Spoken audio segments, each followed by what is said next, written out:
Welcome back, everybody, to the Revenue Problem Solvers podcast, where we try to crack the code on growing your business by tackling the challenges that keep revenue leaders up at night. I'm Carl Ortmans. On today's episode, this is a little bit of a spicy one. I'm excited for it. We're going to dive into the topic of SDR and marketing alignment. Now, today's podcast is sponsored by the great people at Virtual Causeway. The problem that many people are trying to solve right now is this. Your website visitors and your lead flow, well, they've likely declined. Your traditional demand gen engine, it's outdated. AI and LLMs now bring new opportunities as well as risks, like autonomous learning about your brand without even engaging with you. Now, Virtual Causeway is going to help you flip the script. They don't just generate leads, they create conversations with pre-qualified buyers who are ready to engage. Whether you're breaking into new markets, booking events, or building quality pipelines, Virtual Causeway acts as an extension of your team to drive real and meaningful interactions. Learn more about them at virtualcauseway.com and mention the show for a special rate.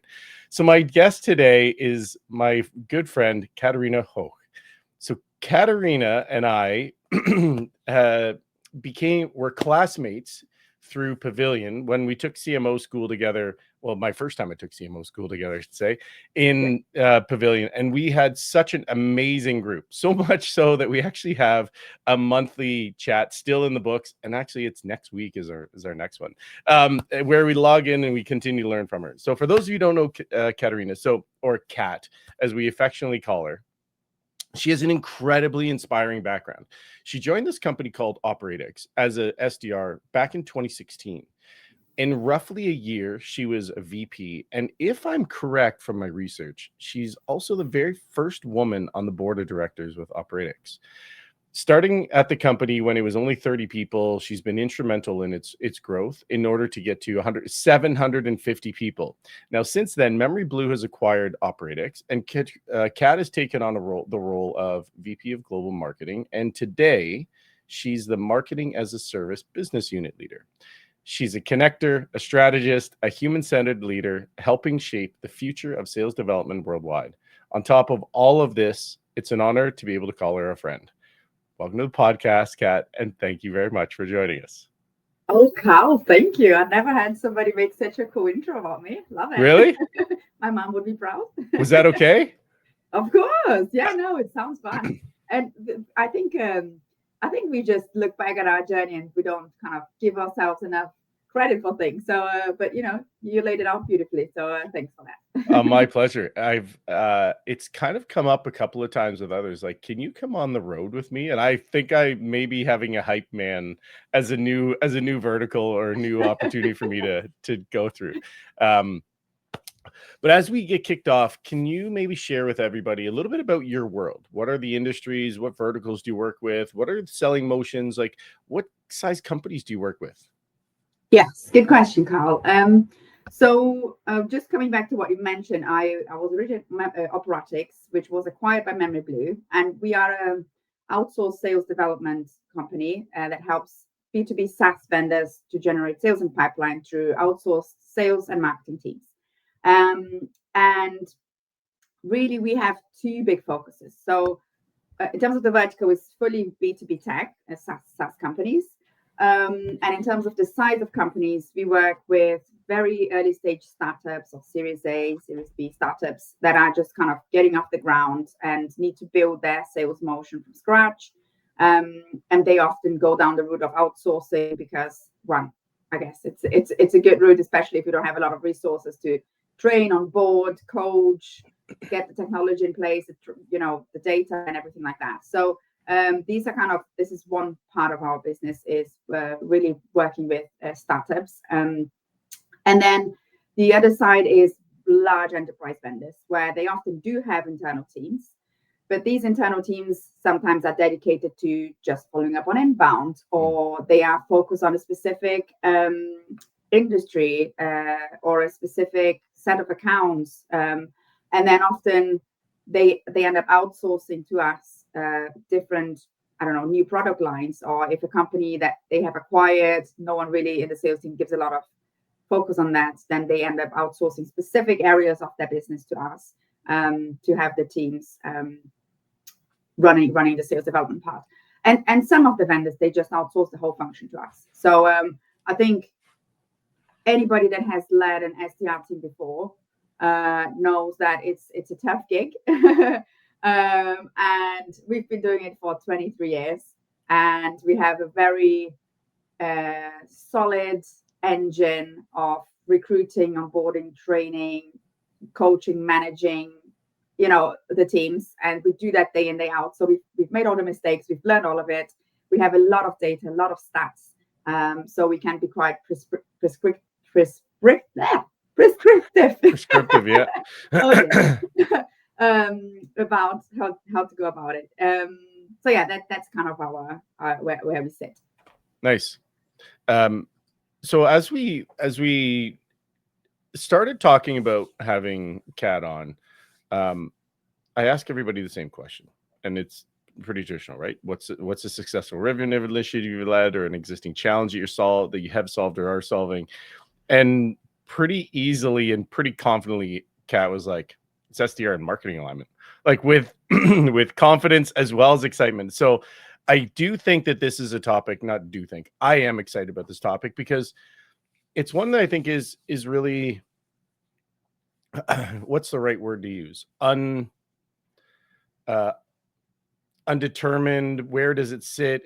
There's no one specific answer. And so I'm not sure the right word to use here, but where do SDRs sit?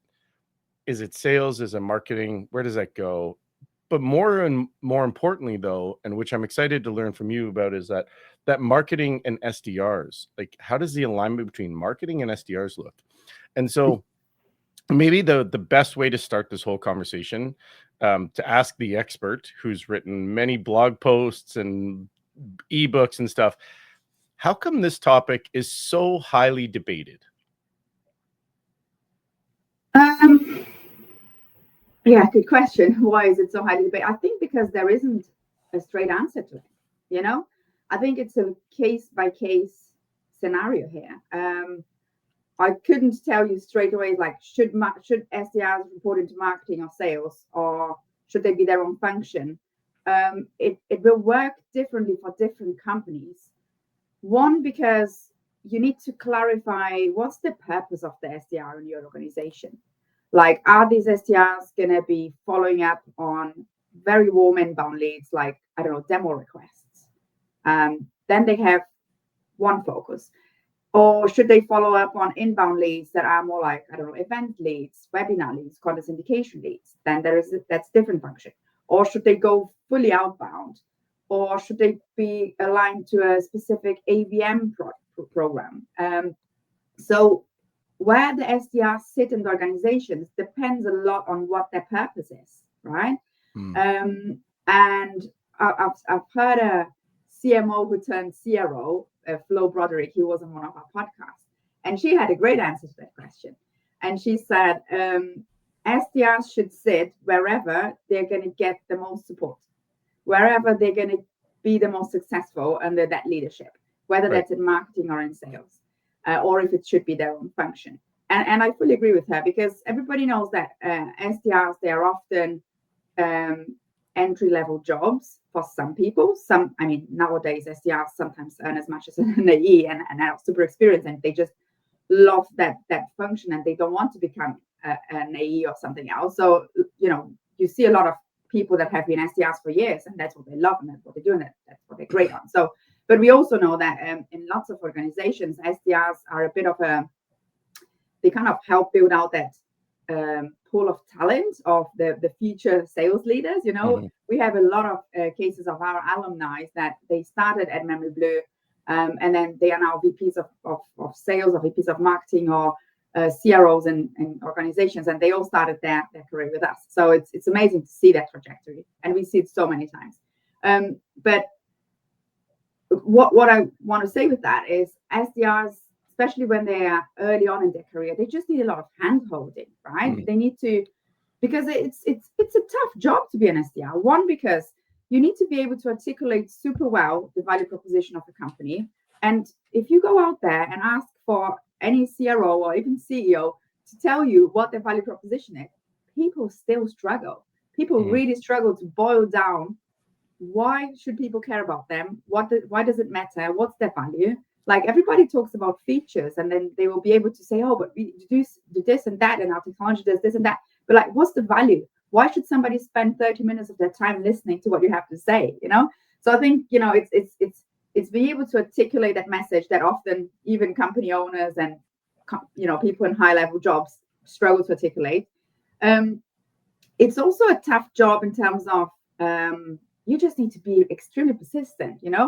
I remember when I started as an SDR, it was so disheartening to just do so many phone calls and no one bloody picking up. It was so frustrating. And then when somebody picks up, you're almost like, oh, I've got somebody, I've got to say something now. So, Yeah. it was almost like getting nervous to speak to somebody because it's so hard. You need to do a lot of calls to actually go and speak to somebody. So it's that element of being able to articulate the message, being able to make your pitch very tailored to that company. So how do you balance your time in doing research on the company, and then they never pick up, or you're never able to speak to them, so you also need to balance that. And then obviously just the fact that it's quite a tough job in terms of you having to be very resilient. It's quite a repetitive job as well. So, it's not for everybody. So you really need people that will be there hand-holding and supporting you through that process. And that is by enabling you in terms of training around the solution and the value proposition, but also sales training. I remember one of our AEs, he was an SDR at a vendor, and then he came to work with us as an AE. And he said that when he joined there as an SDR, he had like a month-long training with sales engineers and like the product people telling all about the product, but no one was actually teaching him how to pitch and how to write a good email or do a LinkedIn outreach or whatever. So vendors often don't give sales training to salespeople. They give product training to them. So that's why we see a lot of people that started their careers with us being so successful, because we focus a lot on actually enabling them as sellers, and then the product training will come from the customer, obviously. But that's the less important piece. Like you need to be a very good salesperson to be able to get somebody to agree to have a conversation, and then because we don't, if you are on a cold call, you have very little time to actually talk about the product. You need to be able to articulate the value, and if then they start asking questions about your product, that's a perfect hook to get them onto a meeting, right? Because then the product details the client can share. So yeah, I guess the answer to your question is, where should SDR sit, whether marketing or sales or in their own organization? The right answer to that is whoever can support them best, and whatever that function is. So like if your SDR is going to be following up on inbound leads, that could be from webinars, events, downloads, things like that, then it should sit in marketing, because then they will be helping to convert MQLs into SQLs and things like that. So then they should sit in marketing. But if it's more of a outbound code motion, then it probably makes sense to sit in sales. And I think also SDRs will have a preference to sit in the sales, because most of the SDRs have the aim to become AEs or get into the sales world. So I know SDRs often don't like to sit in the marketing, although lots of great marketing people could have had an SDR background as well. So it's kind of it can go both ways. Yeah, this topic, there isn't an answer that is definitive, in my opinion. Now, I do agree with you, because when you look at just the acronym, right, SDR, it's sales. Yeah. Why do I? And then I've had the conversations with other companies and other leaders, and they go, well, we're going to put you in marketing. Well, why would marketing teach me how to do sales, right? So if you just look at the letters, so sometimes there's like I've heard MDR, marketing developing rep, or market development rep. Yeah. So the acronym could be different, but I do agree with you. Who's the best person or the best leader to have that team sit? The flip side of it is, when you're going outbound, yeah, that's a little bit different. Now, there's also an argument to be had where I had Jason Hubbard on the podcast, and he helped build the whole demand gen engine with Astronomer. So And he talked about that whole function sat inside of him, and he was doing a lot of that outbound motion as the marketer. So there, I can understand, I can see the, like, hey, marketing is trying to go outside. It's trying to go to the masses with messaging. Well, why wouldn't we have those BDRs sit? I can understand that. If it's a sales motion of like, here's how we're going to target, this is the cadence, these are all the things, I could see there's arguments for both sides. Yeah. And I totally see it. Maybe the question that I should ask you is, when you went through this, what did the conversation sound like internally for you of saying, hey, sales leader or Kat, whoever your sales leader was at the time, right? Marketing and sales, where should the SDR function sit? How did that conversation go? Or was it as simple as, is it inbound? Is it outbound? That's our answer. So in our organization, it sits under sales. And well, let me take a step back. We have a specific function called ISRs. They are inside sales reps. And we call them ISRs because all of the other people in our company are SDRs. So we just make that distinction. So it's basically the ISRs, they serve the sales and marketing team. And the SDRs will be the ones that serve our customers. So that's why we have a distinction on the definition. And they sit in sales. So essentially the head of the ISR team, she reports into the CRO. But they have a very close relationship with the marketing team. And the reason they sit in sales for us is, one, because most of our AEs were ISRs before. So like there is that career trajectory that goes in that way. And I think a lot of and most of our ISRs, they started as SDRs at Memory Blue, and they often come from a background where they have done much more outbound than they have done inbound. So so a lot of the motion is still very much outbound focused. So for us, it does make sense to have them in sales. But you know, as we said, it's not true for every organization. And I think there is the alignment with marketing is so key, because you have to find the right reps to put on inbound campaigns. Because often people would think, oh, it's much easier to do inbound than outbound, but it sometimes isn't really, because the inbound leads, they often just aren't ready to engage yet. You know, like you have to have more of a rep on those campaigns that will help build relationships and nurture these people, because somebody downloading an ebook doesn't mean that they are ready to talk to you. Like, no, they are just really. Yeah, no, what? No, hey, I just sign. Where's the contract? See, but that's a lot of people still think that, right? So if you go in and say, hey, I've seen you download our ebook, let's have a conversation, that's not how you should go about it, right? Like, so I think a lot of reps still make that mistake, and then often it fires back to marketing to say, oh, but all the marketing leads are low quality. Like, no, I'm not going to follow up because they're not taking me anywhere. And then and so you really need to reframe this, and you have to. And I remember back in my operations days, we had a really good asset called the SDR handbook, which I think I remember I've leveraged many times, Kat. Yeah, so that was the best asset we've done at the time, and we had a ridiculous amount. I think we had over 2,000 downloads. We were running LinkedIn ads campaigns on it, and we had I remember the LinkedIn person that was like the account manager of LinkedIn. She was like, oh, I've never seen such a high conversion rate of ebooks, of people downloading it. So it was a really good asset. And we basically were taking, at the time we had 2 SDRs aligned to our team, reporting into sales. And then we were splitting those leads and just, you know, assigning them 50% to one rep, 50% to the other rep. And one rep was like rinsing it. Like, he was doing so well from converting those leads and nurturing people and stuff like that. And the other rep was like really not doing as well as the other one was doing. So because he just was more of an outbound guy. So we just decided to completely take away the inbound leads from him and give them all to Michael, who was the rep at the time, who was doing really well with it.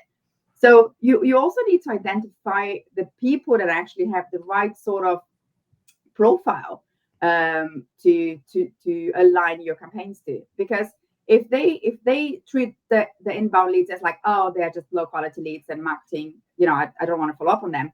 Of course, you're not going to get success. But if you have the rep with the right mindset that will understand that, okay, let me look through this list. I'm going to cherry pick the ones that are really good. The other ones that, aren't maybe quite good in terms of the job title or whatever, I can go and put them into nurture track. The ones that are really good, I'm just going to cherry pick them and go after these guys. And sometimes also what they would do is look into the list and see, okay, well, there is 3 people from this company that downloaded it. They aren't quite the right level, but let's go higher, because these guys certainly have some level of interest, because there is 3 people of this company that are interested in that stuff. Let me go and find the right people and engage with them. So you really have to have a rep with the right mindset that will understand that the marketing leads are often just a clue and almost like a intent signal, rather than like a golden platter with a lead on top that they just need to go and close. So it just comes back to having the right people in the right place with the right processes to make it work. I really like that you've called this out. Not everybody is fit for the same role. You're going to have people that are really good at inbound. You're going to have people that are really good at outbound. And it's a similar thing if you take it up out of the SDR world, you take it up into the account executive world, or even the selling world. There are some that are really good at creating new business, and they're not good at following inbound leads. There are some that are really good at inbound, not going outbound. And I don't know if there's a better definitive answer versus, like, you've got product-led sales reps versus enterprise sales reps, and there's such different skill sets in how they're going to handle it. I really like you called that out. But going back to the topic, you've obviously had success with doing this, and yes, that SDR handbook, maybe we should put it in the show notes for people, because I leveraged it on many different occasions of how the team structure should go. It's an incredible asset, and Kat and the team did a fantastic job with it. If we go back to, how did you align the marketing and SDR team? Like, what are some of the things that you were doing and said, you know what, here's how the SDRs to marketing, here's the alignment, here's what the conversation sounds like. Like, how did you start to build that relationship so that it was as successful as it has been? Yeah. So I think there is a few elements to it. People in general, they will go for the path of least resistance. So like you as a marketer, you need to think of, how can I make this really easy for people? Because ultimately, you own the marketing number. You need your leads to convert. It's your responsibility to make it work. If it's not working, you can't just blame the SDR team or the sales team or whatever. It's like, what is in your power? What is it that you can do to make this successful? So I think the number one thing is just take ownership of it, and don't blame people if stuff doesn't work. So we would go up to the point of building the cadences for the SDRs and actually putting it into HubSpot, and all they need to do is press go. So I know lots of people will say, oh, we shouldn't do that. But that was the way that we could take ownership of it and make it work, right? Yes, the SDRs, they will still do a lot of their personalizing and adding context, and because they have that power of making that one-to-one connection, which we can't do on a mass perspective. But so I think that just taking ownership is kind of number one. Number two is constant check-ins. So it's like you can't just do something, put it out there, and expect people to do it without checking it, or like keeping people accountable for it, right? So we would have weekly syncs. We would look into the data. We would look into conversions. We would look at, right, what is it that is not working? How can we support you more? Is there more stuff that you need from us? How can we make that work? So constant check-ins. And then third is, look at what's the way you are incentivizing people. Is that comp plan aligned with what you're trying to achieve?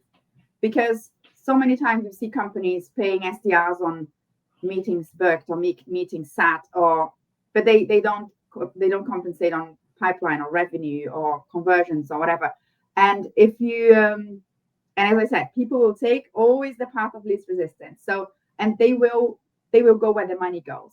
Right. So if you want people to follow up on your leads and have them convert a set amount into pipeline or revenue or whatever, you need to give them very clear KPIs, and you need to compensate them on it. So if this is your number, this is how much money you're going to make with that. This is how much money you're going to make if you exceed that. And this is how you're going to track it. So it's just bringing clarity to it and keeping it consistent, you know? So I think these are the three things I would highlight. So now that you have those things, did you have somebody on your team in the marketing org, or did you rely on the sales org to do that inspection? Because I think there's two things, right? Inspect what you expect, which comes in play in this conversation, right? I'm asking the team to do a certain thing, and I love that you said take ownership of it and really own your role, right? Because if you're going to take it on, like I don't want to say be the expert. It's kind of aligned with that though. But are you able to actually do the thing that you're asking you to do? And are you obsessed with solving the problem or even fixing it?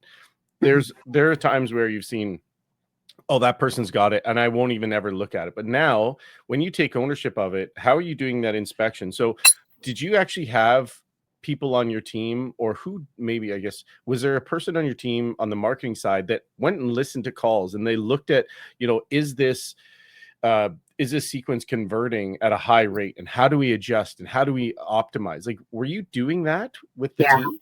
Yeah, I mean, we had a very small team, so it was myself getting into the nitty gritty and looking into the numbers and the conversions and listening to stuff. And to be fair, when you get closer to that motion as well, you end up learning a lot of things. It's like, okay, so what sort of level of people we are seeing downloading that ebook, and we identified that a lot of the people that were downloading were the heads of sales development, right? Because they were trying to figure out the stuff.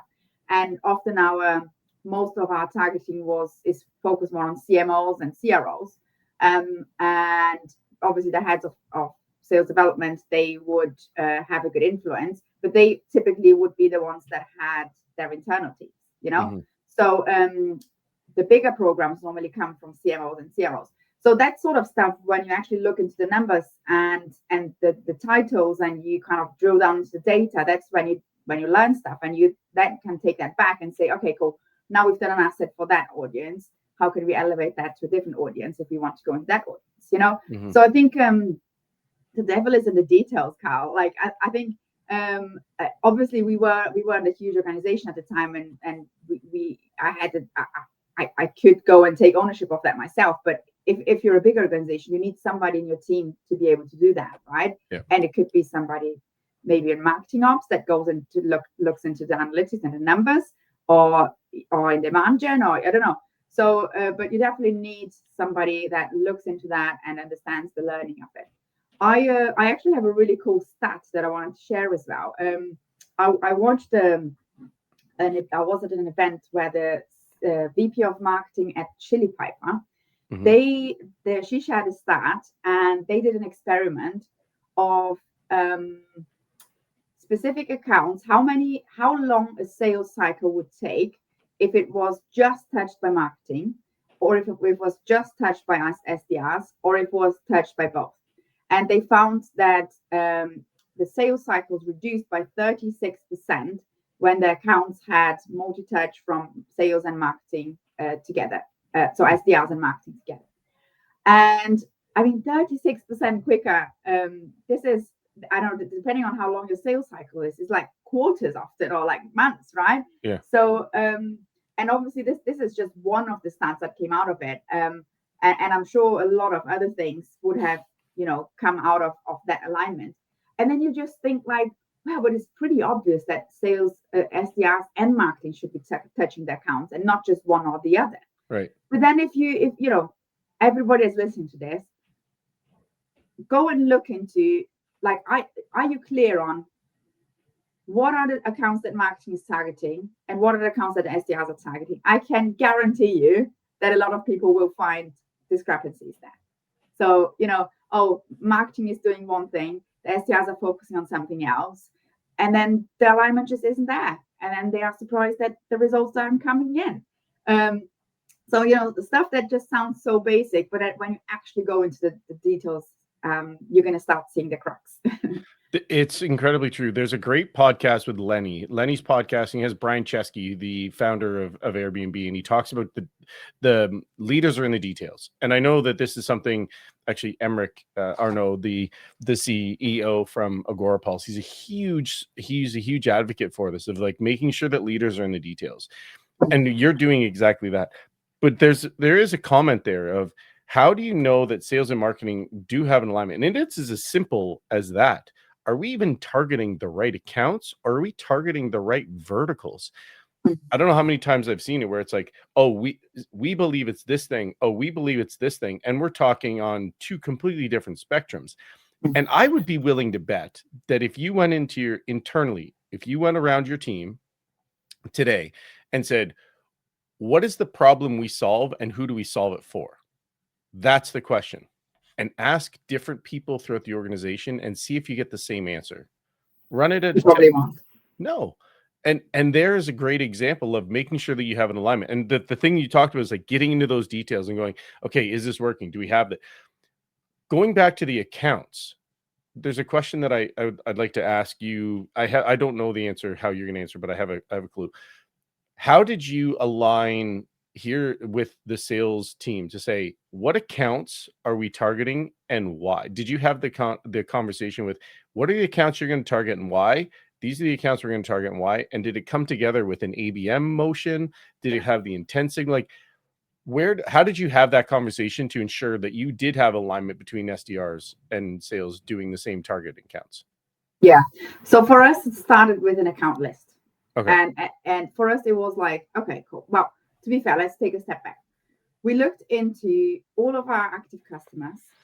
We looked into the ones that we had longer relationships with. We analyzed what were the job titles of the people that were involved in the sales process and in the onboarding process. And then then based on that list of companies, we went and expanded that list to build like a lookalike audience of, okay, we know these are the companies that are stickiest, that typically have the needs for our solution. So like we went to identify what funding they had, the size of the company, where were they based, what were the technology and stuff like that. So we built a bit of a matrix of companies that we know are a very good fit for us. Mm-hmm. We then went and identified companies with a similar profile. And that way we then built our target account list. And we put it into 3 different tiers. And then each tier of these companies would receive levels of marketing. So like, we would target them with LinkedIn ads, for example. Mm-hmm. And like we knew these would like be the right sort of accounts. And we had a list of about 1,000 accounts. So it was fairly big list. But then obviously you drill down into like, what are more of the enterprise and strategic ones? What are the, and then obviously there is all the universe out there of companies that wouldn't even ever make it onto your target account list, that they would just come inbound somehow at some point. And, but kind of starting by understanding that matrix of good fit companies really helped us to go and build our account list. And then once we identified what our account list was, we then could go and understand, where do these people live? Like, what are the events that they attend? What are the trade shows we should be at that we know that they are at? What sort of content they care about? Can we build, and then kind of look into the ABM motion of like one-to-one, one-to-few, one-to-many. We really didn't do a lot of the one-to-one because our deals are more transactional, but we did a lot of the one-to-few and the one-to-many. And then really go and build your campaigns around that and your programs around that. And then the SDRs would be specifically aligned to those accounts.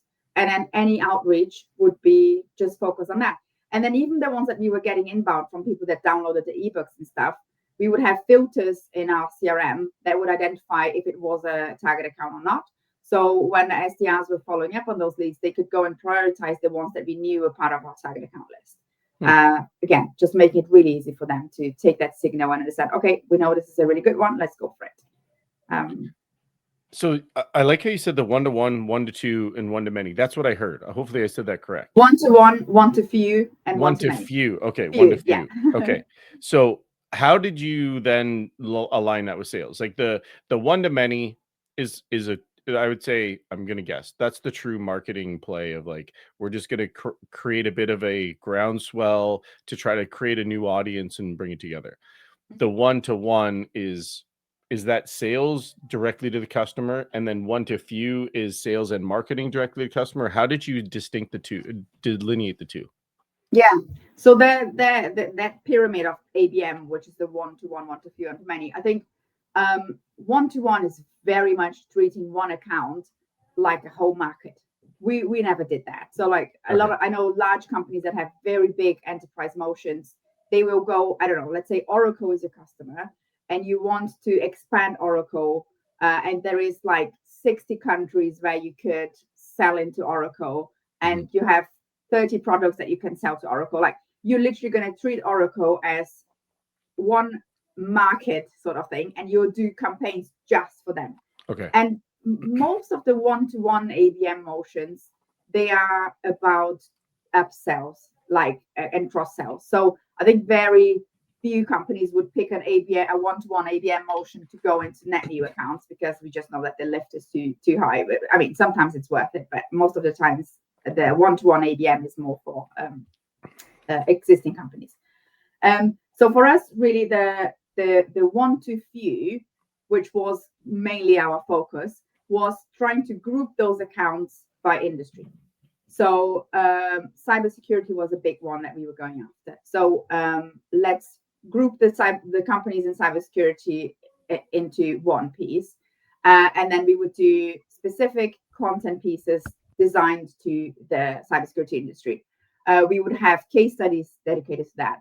We would bring guests on our podcast to talk about cybersecurity marketing. We would sponsor cybersecurity conferences, that sort of stuff. So we did it more based on verticals. And then the SDRs and the AEs would also be aligned by verticals. So cybersecurity was one, big data and AI, cloud, like we had lots of different verticals. But then all of our campaigns and our events and our plans were based on what are the verticals we're trying to achieve, what are the collateral that we need, what are the campaigns we can build around that, and then we would go and run those campaigns. And I think like the one-to-many, which is like the last piece of ABM, that's just demand gen. Like I think that's just demand gen. So I wouldn't even call it an ABM motion in that case.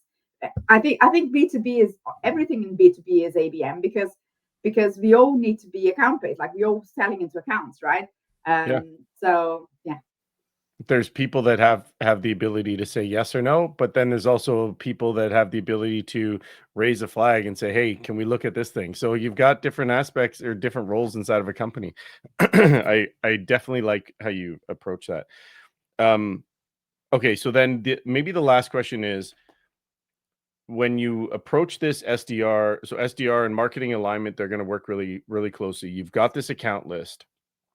Did you align SDRs to AEs like you're talking about, or was it vertically aligned to say, hey, I'm Carl, the AE or I'm the SDR, Carl, for cybersecurity. Kat is the AE for cybersecurity. I'm aligned one-to-one with her, and we're going to work together as a team with our list. Is that how you did that? Yeah.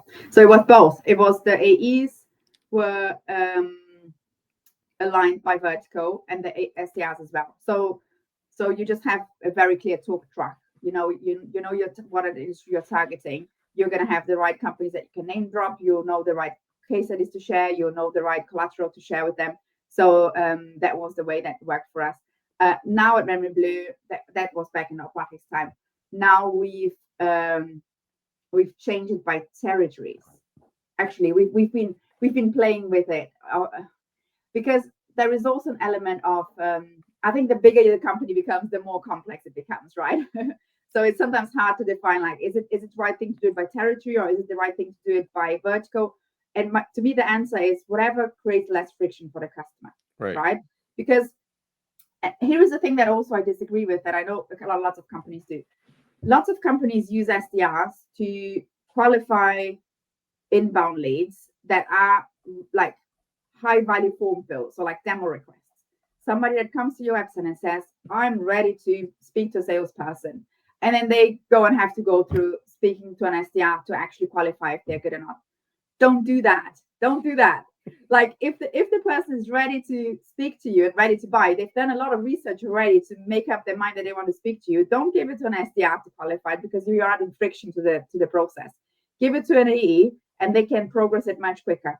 And if it's not a good fit, then the AE has spent 20, 30 minutes on it, and then they go and put them back into nurture. And maybe one day this guy or this girl will come back to you or will reference your business. Like, I think it's just wrong to give very high intent, like ready to buy people to an SDR, because you're just adding friction to the process. And then also, I'm a big fan of Chili Piper. And well, I mentioned the VP of marketing earlier on the case study there, but she we implemented on our website, and it was brilliant. Where basically people can go on your website, make an inquiry, and straight away pick a time in the calendar of the AE to go and have a call with them. Mm-hmm. And I think that gives you a big advantage of shortening and accelerating your sales cycle, because until you send an inquiry through and then somebody follows up, they probably spoken to another 3 of your competitors already. And if you're the quickest to be able to get in touch with them, you're going to win. I mean, you're not going to always win, but like it's just an advantage of giving them a good customer experience. So never add friction to the process. So make it as easy as possible for people to buy from you, especially nowadays with LLMs and everybody having so much knowledge and content on the tip of their fingers. Just by you can research everything of a company just on ChatGPT or whatever.